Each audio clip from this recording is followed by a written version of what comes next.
my minimum was 65, and I was definitely clocking 70-80 hours a week, so it was definitely no joke. I think I got up to 85, maybe close to 90. Maybe I did like an 87 week. If you drink it, waist drop tonight. Yeah, I got my tin lit tonight. Yeah, we don't get worries tonight. Hey guys, welcome back to my channel. It's Jess. So in today's video, as you can see from the title above, I'll be talking about Big Four, if it's worth it, the pros, the cons, my experience. I just wanted to put this video out here. I feel like there's not a lot of videos about people talking about their experience. I mean, there is, quite a few, but especially, women of color, black women. I don't really see those videos out there. So if you happen to look like me, or you're just interested in my experience and what my thoughts on Big Four are, then keep watching because I will spill some tea. I guess I can quickly just explain what the Big Four is. So the Big Four is just the top 4 accounting firms in the industry, in the public accounting industry.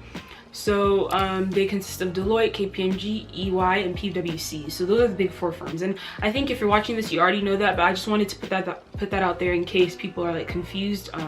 I'll probably leave some info down below, or you'll see some pictures of the logos in the thumbnail, but that is the Big Four in case you guys didn't know that and you're still watching. So anyways, the first thing I want to talk about is my background. And if you see me looking down, I have my phone full of notes. Please ignore that, disregard that. For those of you guys that haven't watched my intro video, I graduated in May 2018 and then started working at my Big Four firm in that August. So I was there in August, then I was there for a year and a half. So I left end of January 2020. So I was there for a year and a half. So I have pretty good, decent amount of knowledge on the Big Four, and my experience wasn't too long ago, so I still have like a relatively fresh memory about everything that kind of went down. I would say overall, if I had to rate it, I would say it was okay, decent, yeah, maybe decent at best, but I would say it was average to like not too great. I'll like explain pros and cons, and I will get into a little bit more of why in the cons section. In terms of making close friends, I would say I met like maybe 2 or 3 people, maybe 3 people that I feel like I would genuinely hit up and like actually ask how they're doing. Otherwise they were either associates that I never talked to when I left, or people that I just never got close to. So I don't think that I was going into that experience trying to make friends though, so that wasn't like a big deal for me. But if you're the kind of person that kind of wants that, then consider that you may not make as many friends as maybe you think. In terms of my clients, I started off at a really big oil and gas client, and then when I left that team and that client, then I kind of had like smaller oil and gas clients. I had public and private, both of those. So I have a good amount of experience with those types of companies. I had a really great experience on one team. That was actually the last team that I was on before I left. I had a really not too great experience at my first team actually, and then the other teams I was on, they were pretty much average, not too great to be honest. So that's kind of my background info, my thoughts off the gate. But now I kind of wanted to get into pros and cons of Big Four, because I do still want to make this objective. I don't want it to just be my bias and my thoughts. I want to kind of give you guys like the real, and like you guys can make informed decisions and know what you're getting into. So let's start off with the pros, because there's quite a bit of pros working for Big Four. That's why I decided to take an offer in the first place. So the first pro is that you get instant resume clout, instant name recognition when you start at a Big Four company, and even when you leave and that's on your resume. So it's definitely an amazing experience. It gives you credibility, it gives you it kind of distinguishes you from other people in the workforce. It's definitely a good gateway job as well. When I left my Big Four job, and even while I was still there, I was getting lots of offers from recruiters, lots of attention. People were like, oh, are you interested in this? Just because they see that Big Four name on your resume, that firm name on your resume. So that is definitely something to consider. The next thing is that they do pay for your CPA exam materials, and they pay for your first attempt at each section of the CPA exam. So that's huge. I use Becker to study, and if you guys haven't seen my video on how I passed the exam, I have 2 videos up on those topics, and I'll leave them down below in case you're interested. I definitely wouldn't have been able to use Becker if it wasn't paid for by my firm. It's extremely expensive software. It's just, I think it's it's very inaccessible for a lot of people without, you know, having that firm sponsorship. So that's a very big consideration. If you have dreams of becoming a CPA, if that's the route you want to take, definitely look into big four firms, because they definitely pay for your exam materials and they will pay for one attempt at each section of the exam. So that's really big. So, you know, if you take an exam and pass it, you essentially don't have to worry about paying that. So that's amazing. I think that's a great incentive, you know, to even join, just to have that opportunity to take your exam and become a CPA. So I know that's a lot of people's motivation, so that's definitely a pro. The next thing is that there are definitely bonuses for passing a CPA. So if you pass within the first year, you get 5K, and if you pass within the second year, you get 3K. So that's not bad. I think it's a nice extra incentive to want to, you know, go for your certificate. Vacation days. So vacation days are higher than average. Usually a typical corporate job, vacation days is like 2 weeks. At the Big Four was 4 weeks, and you get a lot of holidays and you get a good amount of sick, and those vacation days usually like go up as the longer you stay. So I do think vacation days are great. That area of your benefits is really great. Granted, you will be busy at the Big Four, but when you do get off, you can, you know, be rest assured that you'll be getting a decent amount of time off. You can kind of make longer trips, you have longer breaks. So it's nice. Definitely the vacation days, you know, the sick days, all the holidays we have and stuff that are paid is great. So that's something to consider. And then also maternity leave is 16 weeks.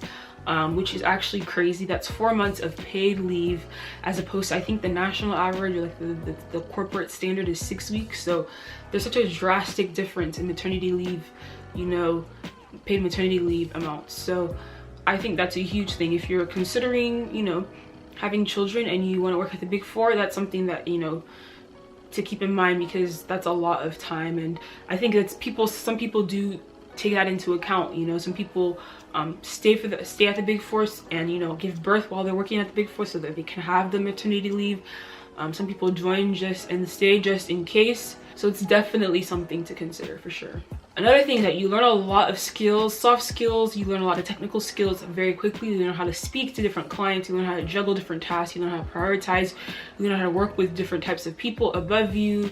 You learn a lot of soft skills very quickly. You learn Excel, all the random functions in Excel very quickly. You also start to learn the technical, you know, things. You learn how to test different accounts. You learn why you test accounts. You learn kind of the methodology behind your firm and what they do. So it's definitely a great place to start, because that foundation that you need before you progress into other areas or other levels is you can definitely find at the Big Four. So you learn a lot, you grow a lot, you develop a lot while you're at the Big Four. So that definitely is part of the reason why you're so desirable in the job market. Another thing is the very liberal expensing system. So at the Big Four, a lot of them do pay for like fitness memberships, anything related to fitness or health. Like I think when I was there, like I think you could expense Fitbits up to a certain amount. You could expense gym memberships up to a certain amount.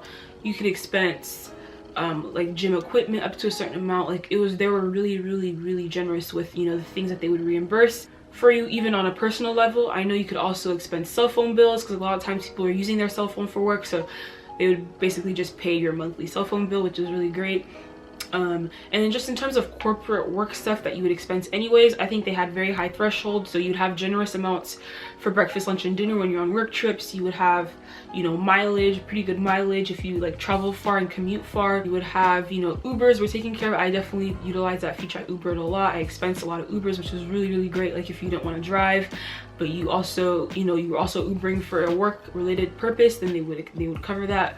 So it was really good. I really didn't have any issues expensing anything, any like equipment, clothes related to work, not work clothes, but like any special equipment. Like I had to buy steel-toed boots for an inventory count, that was expensed. So yeah, different stuff like that.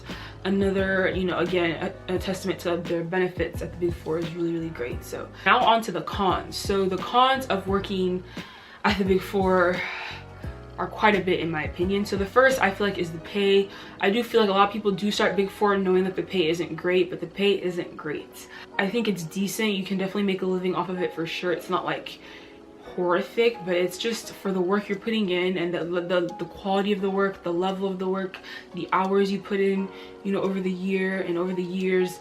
I do feel like they're shortchanging you a little bit with pay, but people at the Big Four know that, and they kind of know that they're there for the experience and they're there, you know, for the opportunities, for growth, and for a potential lateral over to something else later. But that's definitely something to keep in mind. I feel like there's a misconception that, you know, because these are prestigious firms that they're paying you the top level dollar, but definitely at least starting out, that's not the case at all. So keep that in mind. The pay isn't too great. I think for staff, you're started around mid-50s, at least in the market I'm in, and then it kind of goes up a little bit there. I think seniors, you're started in the 60s, and then 60s to 70s, and then I think managers is like 80s to 90s. Don't quote me on that because I wasn't there long enough, so I can't attest to this, but this is what I've heard, this is what I've seen. So that's kind of the ranges to expect. The next thing I felt like was an issue was I didn't have a great counselor, and at the Big Four, I felt like counselors are pretty important, like, and it could be a counselor or a mentor or some manager or above level, you know, that's kind of assigned to you, that's supposed to look out for you and look out for your progress and your issues and stuff. So I felt like I didn't have the greatest counselor. Like, I think he was a nice guy, but I don't think he was really rooting for me and really in my corner like I wanted him to. I felt like, you know, he had other priorities and other maybe things pressing. So I do think that, like, you know, mentors assigned to you, counselors assigned to you could be hit or miss. That's something to keep in mind as well. If you know, are in a firm that does that kind of mentorship, counselorship thing, maybe consider making relationships with people so that you're not assigned a counselor. You're able to reach out to someone and ask them to be your counselor or your mentor. So that's huge. Definitely played a role in why I left and why I felt like it wasn't a right fit for me, because I don't know, just the person that was supposed to be like really in your corner, when they're not there, when they're not, or you feel like they could do more, it's very frustrating. So that's something to keep in mind. Like, it could be hit or miss with counselors and mentors and all these people that are assigned to help you, peer buddies and all that stuff. So inventory counts. So inventory counts are things that are assigned to usually like staff ones, and basically you're supposed to go to a client's inventory site and count the inventory and make sure that, you know, everything, like the numbers are correct and nothing's out of place, and what the amounts are shown, like the amounts in dollar sign, like the dollar amounts and the actual quantity amounts that are shown are actually indeed correct. So that's something definitely to keep in mind. It's very tedious, very boring. It's just, I don't know, I didn't like it at all. I thought that was like probably my least favorite task to do as a staff one. I also had to do quite a bit of those over my first Christmas. Usually during year end is when a lot of clients want, you know, accurate inventory counts, and they want that confirmation to make sure that, you know, everything looks good. That's usually when we test inventory and all that. So usually you get a lot more inventory counts around that time. You're usually on call, and it's just not the greatest experience. I think that's something to consider, you know, as a staff one. Like, you know, a lot of times your weekends are gone, and oh, I forgot to mention, a lot of these inventory counts are on Saturdays, like Saturday mornings and afternoons. Sometimes they could be evenings. I've had ones like that were overnight. I think those were the worst part about inventory counts. These are weekend or at least Saturday commitments, sometimes weekend commitments. So it's not fun. It's something that's expected of you as a staff, but it was definitely very, I felt like I was getting inventory counts so much. It was just so frustrating, but definitely keep that in mind. It sucks. It's not a deal breaker, of course, but it's just something that's good to know, that, like, you know, that's kind of part of, like, you know, extra hours on the job, kind of on-call nature of the job. So obviously the next big con is busy season. Busy season's obviously not the greatest. It's not fun, but usually everyone that's going to Big Four, that signs up for Big Four, is very well aware. So it's a con that nobody's really shocked by. So definitely, yeah, it shouldn't be as a surprise. So busy season is a time period from like January to April where Big Four employees are super busy trying to do a lot of testing, a lot of tasks, you know, trying to get a lot of documents and work papers together to meet deadlines for annual reports for private and public companies. The nature of being in a Big Four job is that it's very deadline driven. So, you know, it's one of those things where you just have to kind of deal with. The hours weren't so much an issue for me. I was kind of very well aware of the hours. I think the minimum was 65. So the typical work week is 40 to 45 hours. During busy season, my minimum was 65, and I was definitely clocking 70, 80 hours a week. So it was definitely no joke. I think I got up to 85, maybe close to 90. Maybe I did like an 87 week. You usually are working Saturdays, Monday through Saturdays minimum. And then, at least in my experience, closer towards the end of your deadline, you're working pretty much every day. I was working pretty much every day. So it definitely gets intense. I think the hours can kind of bring out, you know, not the greatest personality traits in seniors, or even in like you or your fellow coworkers. So keep that in mind. I definitely had some awkward experiences with seniors, and I definitely was yelled at. I definitely, you know, felt embarrassed, you know. definitely microaggressions, passive aggressiveness, a lot of stress, you know, being annoyed, being frustrated. A lot of things can kind of, you know, get down and stuff, and it was a little stressful. So just keep that in mind. It's a stressful time.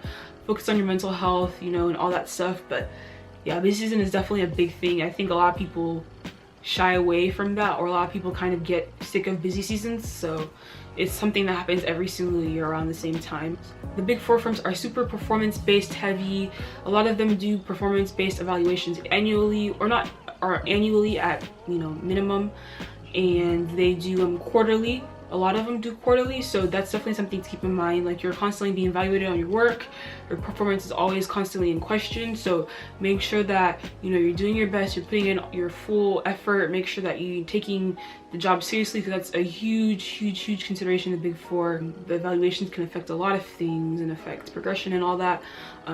Another thing to consider with big four performance is making sure that you're on the same page, because you could think you're doing a certain level and the person that's writing your evaluation may think you're on a different level, sometimes a lower level. So making sure you kind of maybe check in with the people that you report to regularly, and making sure that you're on the same page, because those discrepancies, that being blindsided, trust me, that's not fun. Feeling like you're doing well, but, you know, maybe you could be doing better, and not being told that ahead of time is definitely not fun. So definitely something to consider. You don't want to be lost. You don't want to be shocked. No, so you don't want surprises in that area, because I think those performance-based evaluations are definitely already very stressful. So something to consider. Another thing is that I just feel like when you're at the big four, you're kind of a number. You're not very valued. I don't feel like people don't really care, especially when you're lower level. I think as you progress, you become more important to the firm, because, you know, you've built the skills, and so maybe they care more. But I can only speak for when I was a staff. I just feel like staff there are very replaceable. They don't really care for staff too much.